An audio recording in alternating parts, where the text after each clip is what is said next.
በገዳሙ ጠበል በንጹህ ልቡ አምኖ ንስሐ ገብቶ የተጠመቀ ሰው እንደ 40 እና 80 ቀን ሕፃን ይሆናል። የሰራው ኃጢአቱ ሁሉ ይደመሰስለታል። ስማችሁን የጠራ እድል ፈንታው ከእናንተ ጋር ይሁን። ወደ ገዳማችሁ የሚመጣውን ሰው እስከ 10 ትውልድ ድረስ ምረዋለሁ። ይህን ድንቅ ገዳምም የረገጠ ኢየሩሳሌምን እንደረገጠ እንዳየም ይቆጠርለታል።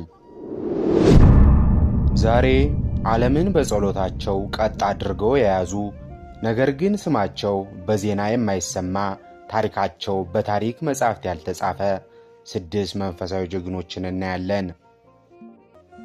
ውድ ክርስቶሳውያን ሆይ በዓይናችሁ የምታዩትን ዓለም እውነተኛ ገጽታውን ማወቅ የምትችሉ ይመስላችኋል?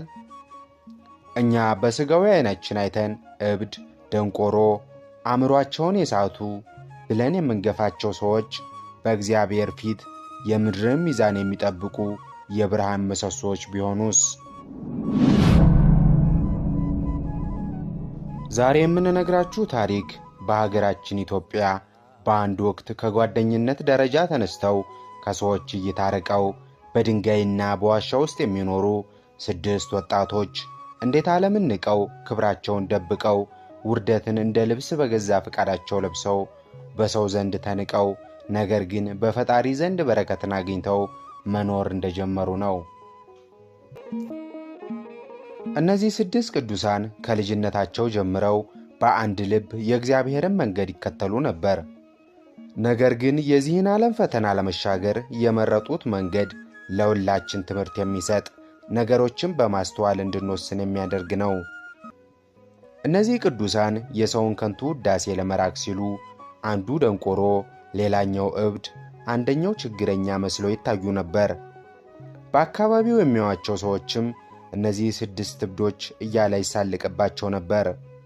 ነገር ግን ከኋላቸው የያዙትን የእምነትና የተጋድሎ መንገድ የተከተሉትን የቅድስና ሕይወት የተረዳ ማንም አልነበረም።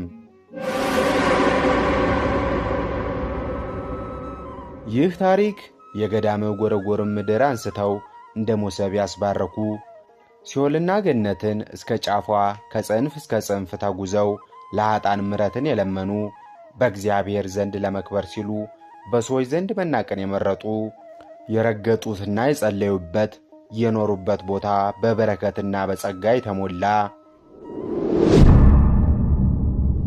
የ6ቱ ቅዱሳን ዘገዳመ ጎረጎር ድንቅ ታሪክ ነው።